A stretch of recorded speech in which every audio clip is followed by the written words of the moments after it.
हरे कृष्णा कृष्णा कृष्णा हरे हरे, हरे राम राम राम हरे हरे।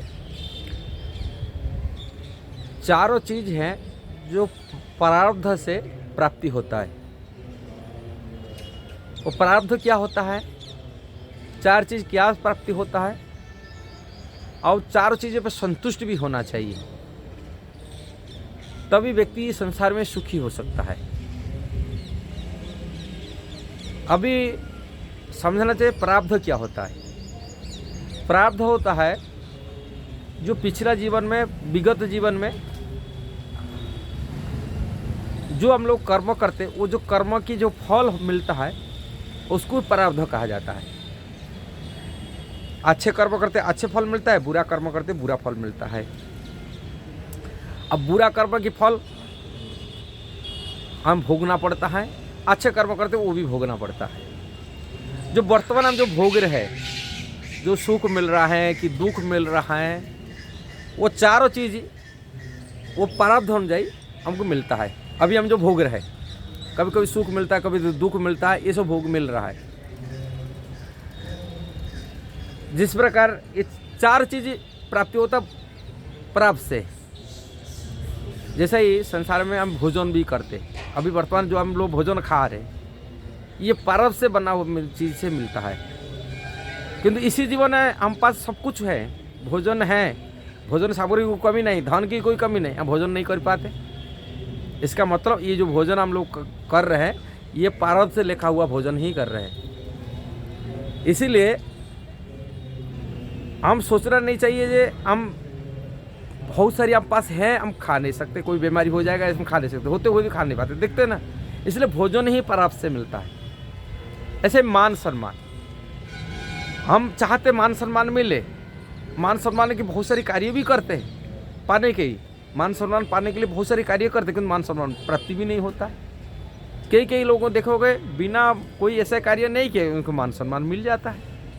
ये भी प्रारब्ध से, पिछला लाइफ में, पिछला जीवन हो कि पहले के लाइफ में हो, इसी जीवन में पहले लाइफ में हम जो कार्य की प्रारब्ध के, इससे हमको वो प्राप्ति होता है, मान सम्मान में प्राप्ति होता है।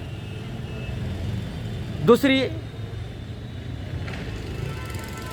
धन, धन भी मध्य भी वो प्रारब्ध से प्राप्ति होता है। बहुत लोग को बहुत मेहनत करते धन कमाने के लिए, किंतु वो प्राप्ति नहीं हो पाता है, और कई लोगों को बिना मेहनत में प्राप्ति हो जाता है। इसका मतलब ये पिछला जीवन का, पहले लाइफ में हमारे जो कर्म किए उसी कर्म के फल अनुसार हमको धन प्राप्ति होता है। और जो विवाहित होते, शादीशुदा करते, वो पति पत्नी मध्य में ये भी प्रारब्ध से लिखा होता है। पिछला जीवन कर्म के अनुसार उनको पत्नी पति ये मिलता है। इसलिए चाणक्य पंडित कहे ये चारों चीज़ में संतुष्ट होना चाहिए।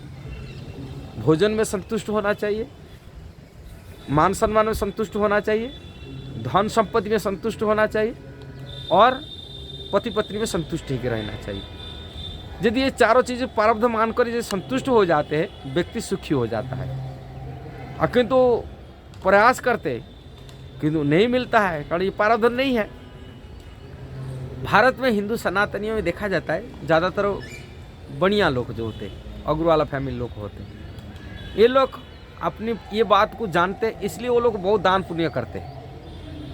इसलिए दान पुण्य करते, लोगों को हम इसी बारे अच्छा करेंगे तो अपने अगला बिल्कुल मिलेगा, ये आशा करी करते कि विवेकवान व्यक्ति, बुद्धिजीवी व्यक्ति इसी जीवन में बोलते हमें ऐसा प्रारब्ध, ऐसा कर्म न करें, अगले जीवन को भोगना पड़े।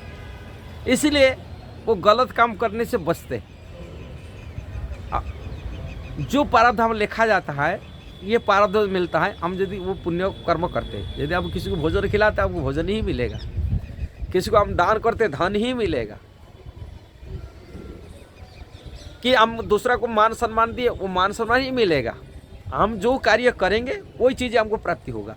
यदि हम इस जीवन में ये कार्य नहीं किए तो हम वही चीज़ नहीं मिलेगा। हम कितना प्रयास कर ले, बहुत लोग धन के लिए प्रयास करते हैं, किंतु धन कभी दूसरा को दिए नहीं जिंदगी में, वो धन कैसे मिलेगा उनको।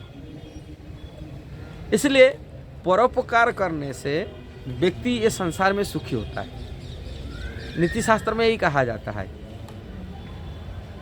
परोपकार थे बहती नद्या, परोपकार धोती गाव, परोपकार थे फलंती वृक्षया, परोपकार थे इदम शरीरम।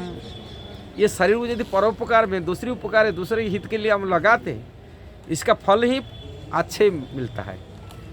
कोई दूसरा का कल्याणकारी कार्य किया, उसके कभी अमंगल नहीं हो सकता है, उसकी मंगल ही सुखी हो सकता है। इसलिए व्यक्ति संसार में दुखी तभी होता है जब दूसरा को दुख दिया है, कष्ट दिया। Every action equal opposite reaction. हम समान क्रिया का समान विपरीत प्रतिक्रिया रहता है। हम जैसा करेंगे ऐसा भरेंगे, दूसरा को नहीं भोगना पड़ेगा, खुद भोगना पड़ेगा। इसलिए व्यक्ति को हमेशा सोचना चाहिए हम ऐसा अच्छा कर, मन वाणी कार्य में ऐसा कार्य करें जैसे कि दूसरे को कष्ट न पहुँचे।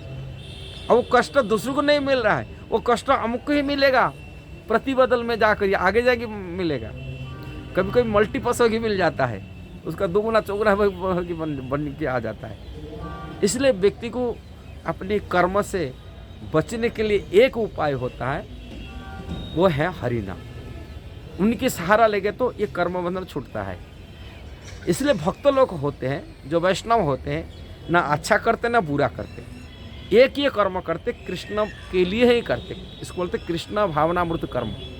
कृष्ण प्रीतियार्थ, भगवत प्रीतियार्थ कर्म करते हैं, जिससे उनको कर्म बंधन नहीं लगता है, उसको अकर्म कहते हैं।